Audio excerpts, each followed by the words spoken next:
త్వరగా రెడీ అయ్యి అన్నయ్య దగ్గరికి వెళ్దాం. Excuse me.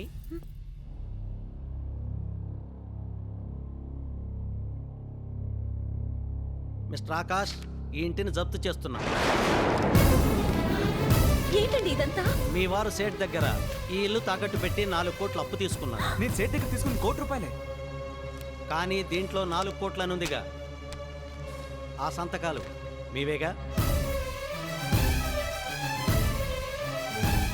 మీరు మీ అన్నయ్యలకు పవర్ ఆఫ్ అటార్నీ ఇచ్చి ఫ్యాక్టరీ మిగతా ఆస్తులు అమ్మించారని తెలిసి ఆయన కోర్టులో కేసు వేశారు.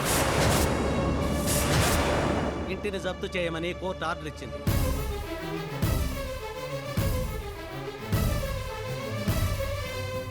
కోట్లకి సంతకాలేంటి? పవర్ ఆఫ్ అటార్నీ ఏంటి? అసలు ఏం జరిగిందండి?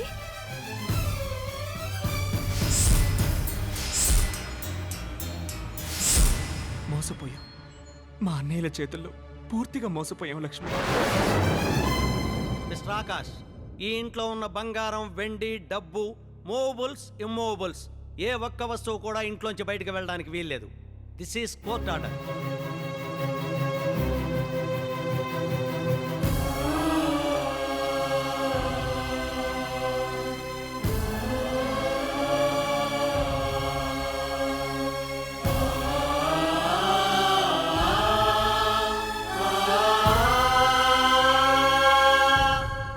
మిస్టర్ ఆకాష్, ఇల్లు, ఇంట్లో ఉన్న వస్తువులు అన్నీ లెక్క చూసినా ఇంకా మీ బాకీ 3 కోట్లు.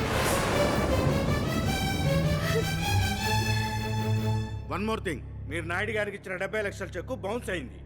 దానికి సంబంధించిన అరెస్ట్ వారెంట్ కూడా మీ మీద ఉంది. 501. Yes sir. దయచేసి ఆయన అరెస్ట్ చేయకండి. వెంటనే మా అన్నయ్యని పిలిపించి మీకు ఇవ్వాల్సిందంతా సెటిల్ చేస్తాను. సారీ అండి, మా డ్యూటీ మేము చేయాలి. కానిస్టేబుల్. Yes sir. ఒక్క నిమిషం, మీకు దండం పెడతాను. అరెస్ట్ చేస్తే మా పరువు పోతుంది. ఇప్పుడే మా అన్నయ్యకి ఫోన్ చేసి రమ్మని చెప్తాను. సారీ అమ్మా, ఇప్పుడేం చేసినా ఉపయోగం లేదు. 3 కోట్లు కోర్టులో కట్టి మీ వారిని విడిపించుకోండి.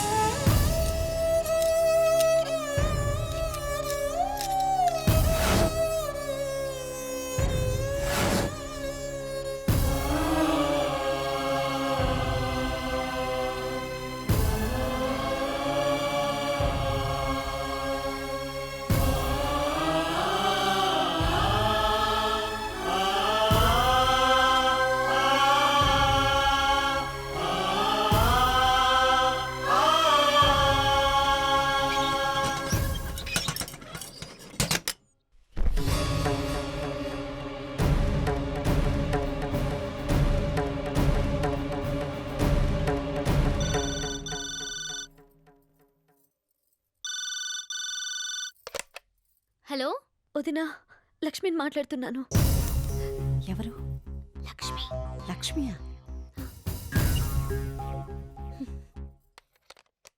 లక్ష్మి చెప్పు. అన్నయ్యతో అర్జెంట్ గా మాట్లాడాలి. అన్నయ్యకి ఫోన్ ఇవ్వవా? అన్నయ్య ఇంట్లో లేరు, ఇప్పుడే సిరిపురం వెళ్లారు. అయితే సెల్కి ఫోన్ చేస్తాలే. అయ్యో, సెల్ ఇంట్లోనే మర్చిపోయారే. అయ్యో, ఇప్పుడు ఎలాగా? ఏంటి కంగారుగా మాట్లాడుతున్నావు? ఏం జరిగింది లక్ష్మి? దేవుడు నాకు చాలా అన్యాయం చేశాడు వదినా. మా బావగారు మమ్మల్ని మోసం చేసి ఆస్తి అంతా రాయించుకున్నారు. అప్పుల వాళ్ళు కేసు పెట్టడంతో కోర్టు ఇంటిని సీజ్ చేసింది. ఆయన అరెస్ట్ చేసి తీసుకెళ్లారు. నేను పిల్లలు రోడ్డున పడ్డాం. సాయంత్రంలోగా 3 కోట్లు కడితే గాని ఆయన బయటికి రారు. ఈ పరిస్థితుల్లో అన్నయ్య తప్ప ఇంకెవ్వరూ మమ్మల్ని కాపాడలేరు వదినా. అయ్యో, ఎంత కష్టం వచ్చింది లక్ష్మి నీకు. అన్నయ్య రాగానే విషయం చెప్పి ఇక్కడికి పంపిస్తావా వదినా? తప్పకుండా పంపిస్తాను లక్ష్మి, నువ్వు ధైర్యంగా ఉండు. అమ్మో, 3 కోట్ల కేసరి పెట్టింది. ఎన్ని కోట్లయితే మనం ఈ విషయం అబ్బాయికి చెప్తామా ఏంటి? అదక్కడ ఎదురు చూస్తూనే ఉంటది. లక్ష్మికి ఏమీ అయి ఉండదు కదా? ఏదో గాలికి హారతి ఆరిపోయింది, దాని గురించి ఇంత ఆలోచిస్తున్నావేంటి? ఏం లేదు బాబాయ్, నా మనసేం బాలేదు. ఓసారి చెల్లాయికి ఫోన్ చేసి మాట్లాడతాను.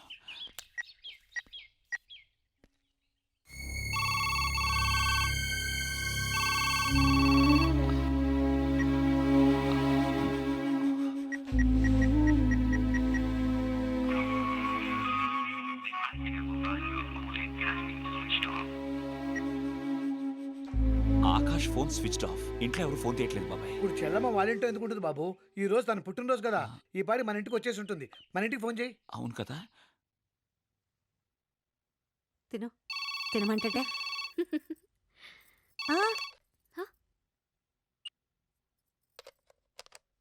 హలో. హలో నందిని, చెల్లెమ్మ వాళ్ళు వచ్చారా? ఇంకా రాలేదండి. రాలేదా? నందిని, ఇక్కడికి వచ్చినప్పటి నుంచి నాకు అన్ని అపశకునాలే కనిపిస్తున్నాయి. చెల్లెమ్మకి ఏదైనా అయ్యిందేమోనని నాకు టెన్షన్గా ఉంది. ఏం కాదులేండి, మీరు కంగారు పడకండి. కాసేపట్లో వచ్చేస్తారు. వాళ్ళు రాగానే మీకు వెంటనే ఫోన్ చేయిస్తాను, సరేనా? ఆ, మన ఇంటికి రాక వాళ్ళింట్లోనూ లేక ఎక్కడికి వెళ్ళినట్టు? అదే నాకు అర్థం కావట్లేదు. చెల్లెమ్మ ఏదో కష్టాల్లో ఉన్నట్టు నా మనసు చెప్తోంది. నేను వెంటనే వాళ్ళ ఊరు వెళ్తాను. మీరు ఆ విగ్రహాన్ని తీసుకుని మన ఊరు వెళ్ళండి. అలాగే. చెల్లెలు రాలేదని మీ ఆయన ఇంత కంగారు పడిపోతున్నాడు అంటే నాకెందుకో డౌట్గా ఉంది. ఏంటి? ఎందుకు రాలేదు అని తెలుసుకోవడానికి నేరుగా ఆవిడ ఇంటికి వెళ్ళిపోతాడేమో. అమ్మో, ఆయన అక్కడికి వెళ్తే విషయం తెలిసిపోతుంది. 3 కోట్లు పోయినట్టే. నేను పోనిస్తానా? నాకు కోట్లు ప్లాట్లు లేకపోయినా అనుభవం అంటూ ఒకటి ఏడ్చింది కదా. మీ ఆయన్ని అర్జెంటుగా ఇక్కడికి రప్పించాలి.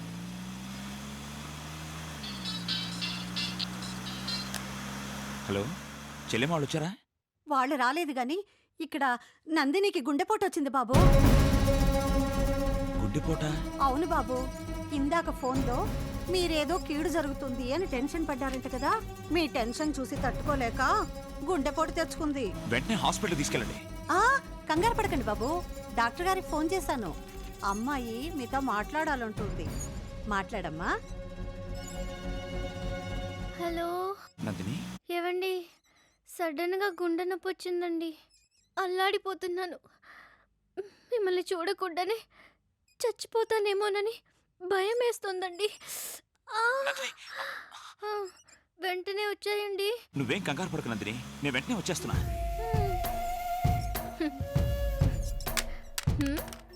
నా బంగారు.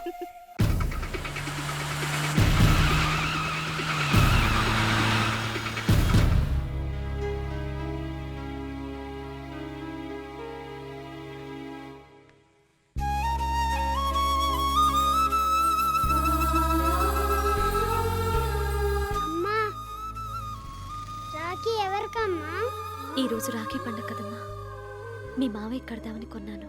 నందిని, నందిని ఎలా ఉంది డాక్టర్? కంగారు పడాల్సిందే లేదు. బీపీ కొంచెం ఎక్కువైంది, మెడిసిన్స్ ఇచ్చాను. She will be all right. వస్తాను. ఓకే. ఇప్పుడు ఎలా ఉంది? ఏవండి, నాకు చాలా భయంగా ఉందండి.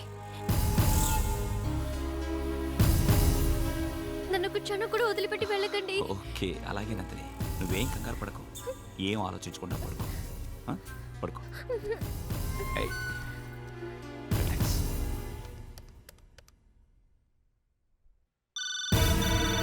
ఏవండి, మీరు కూర్చోండి బాబు, నేను చూస్తాను. తొందరగా చూడండి, లక్ష్మి అయి ఉండొచ్చు. హలో, లక్ష్మేనా? Wrong number. రాంగ్ నంబర్ బాబు. రాంగ్ నంబరా? ఎలాగైనా ఈ రోజు వాళ్ళ చెల్లెల దగ్గరికి పోనివ్వకూడదు.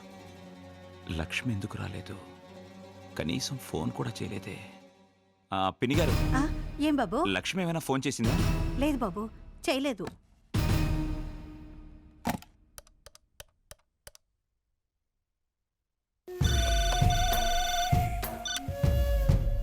ఇప్పుడు ఎలా చేస్తావే ఫోను? Phone lift చేయట్లేదే.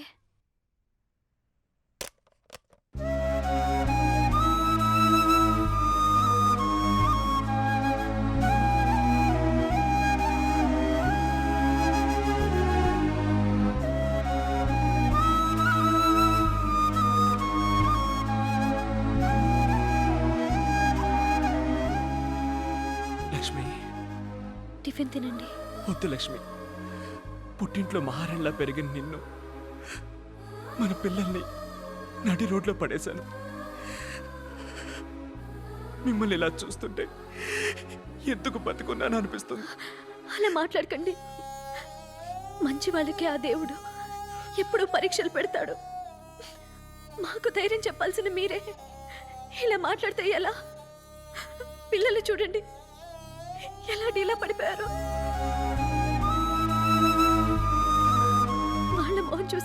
ఉందండి, తీసుకోండి.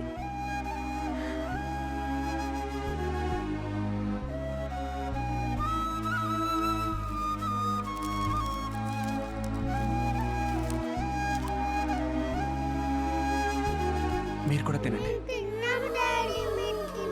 పర్వాలేదు, తినండి.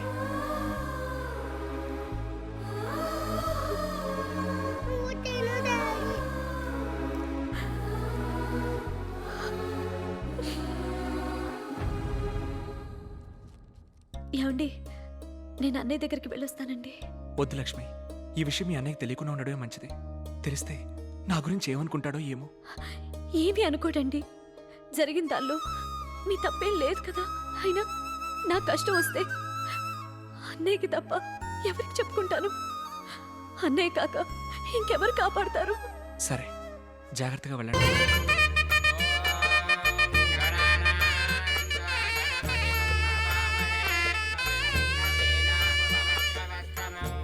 బాబు, ముత్తైదు చేత పూజ ప్రారంభించండి. నందు, వెళ్ళి నీ చేతులతో పూజ ప్రారంభించమ్మా. నేనెందుకు? వెళ్ళు, వెళ్ళమ్మా.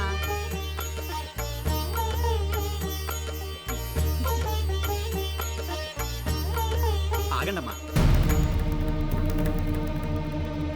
మీకు పిల్లలు లేరు. ఆ చేత్తో పూజ చేయడం అంత మంచిది కాదు. లక్ష్మి, నువ్వెళ్ళి పూజ చేయమ్మా. అన్నయ్య, అది అరే, పూజ చేయాల్సింది నువ్వే కదమ్మా. పద. వెళ్ళమ్మా, వెళ్ళు. వెళ్ళమ్మా.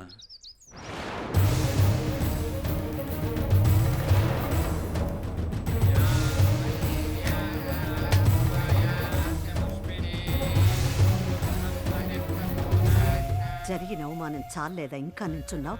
పద. ఇంతకు ముందేమో బావి దోవించాడు, ఈ పుట్టినరోజుకి గుడి కట్టిస్తున్నాడు. ఇకనైనా తెలుసుకో, మీ ఆయనకు కావాల్సింది చెల్లెల పిల్లలే. నువ్వు చెయ్యబోయిన పూజని ఆ అమ్మాయి చేత చేయించాడంటే ఇప్పుడు అర్థమైందా? నీకు నీ మొగుడు ఎంత గౌరవిస్తున్నాడో ఊరందరికీ బాగా అర్థమైంది.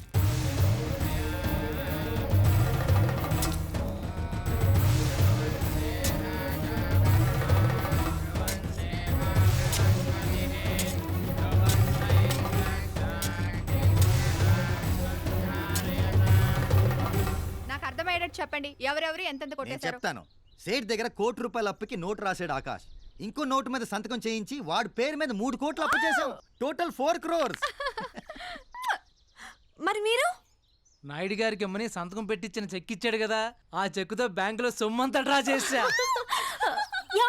కంగారు పడుకో. పవర్ ఆఫ్ అటార్నీ పేపర్స్ మీద సంతకం చేయించి ఫ్యాక్టరీ అమ్మేశాం. 5 కోట్లు. వాడు పెట్టిన సంతకాలు మన తలరాతలనే మార్చేశాయి. నీ తలరాతలు మారడానికి కారణం నేను. నన్నే మర్చిపోయారా? నిన్నెలా మర్చిపోతాం జీవి, అందుకే నీ పేరు మీద 10 ఎకరాలు రిజిస్టర్ చేయించాం. చూసుకో. అత్త సొమ్ము అల్లుడు దానం అంటే ఇదే బాబు. తీసుకోమ్మా, తీసుకో. ఇదంతా మీ తమ్ముడికి తెలిసే లోపు ఏదో ఒక వంక పెట్టుకుని ఆ ఇంట్లోంచి బయటపడండి. పట్టుకో.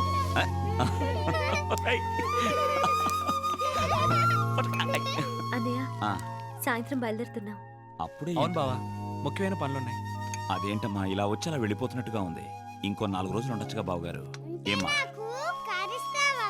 కారేంట్రా, కారుతో పాటు నీకు ఇల్లు కూడా ఇస్తాన్రా. నందు, విన్నావా? నాకు కారు ఇల్లు ఇచ్చేస్తాడంట. నేను రాను, మామయ్య దగ్గరే ఉంటాను. లక్ష్మి, బావగారికి పనుందంటున్నారు కాబట్టి మీరు వెళ్ళండి. పిల్లల్ని నా దగ్గర ఉంచుకుని తర్వాత పంపిస్తాను. అలాగే అన్నయ్య. ఉంటారా? మీరు కూడా ఏంటండి, అంతగా పిల్లలు ఉండాలంటే లక్ష్మిని కూడా ఉండమనండి. లేదా లక్ష్మితో పాటే పిల్లల్ని పంపించేయండి. తల్లిని పిల్లల్ని దూరం చేయడం మంచిది కాదండి. అర్ధరాత్రి పిల్లలు లేచి అమ్మ అమ్మ నేడిస్తే ఏం చేస్తాం చెప్పండి? చిన్నపిల్లలు తండ్రికి దూరంగా ఉన్నా పర్వాలేదు కానీ తల్లికి దూరంగా ఒక్కరోజు కూడా ఉండకూడదండి. తల్లి బిడ్డల గురించి ఇంతగా ఆలోచించే నీకు పిల్లలు లేకుండా చేసి ఆ దేవుడు చాలా అన్యాయం చేశాడు నందిని. వదినా, నువ్వు దేవతవే. ఏ కారణం చేతనైనా తల్లి బిడ్డల్ని దూరం చేయకూడదన్న గొప్ప మనసు నీది. నువ్వు వదినవి కావడం నా అదృష్టం మాత్రమే కాదు, నా పిల్లల అదృష్టం కూడా. మీ అన్న చెల్లెలే కదా నా కడుపు కోతకి కారణం మిమ్మల్ని విడదీసే వరకు నేను నిద్రపోను. నువ్వు నిద్రపోయినా నేను పోనివనుగా.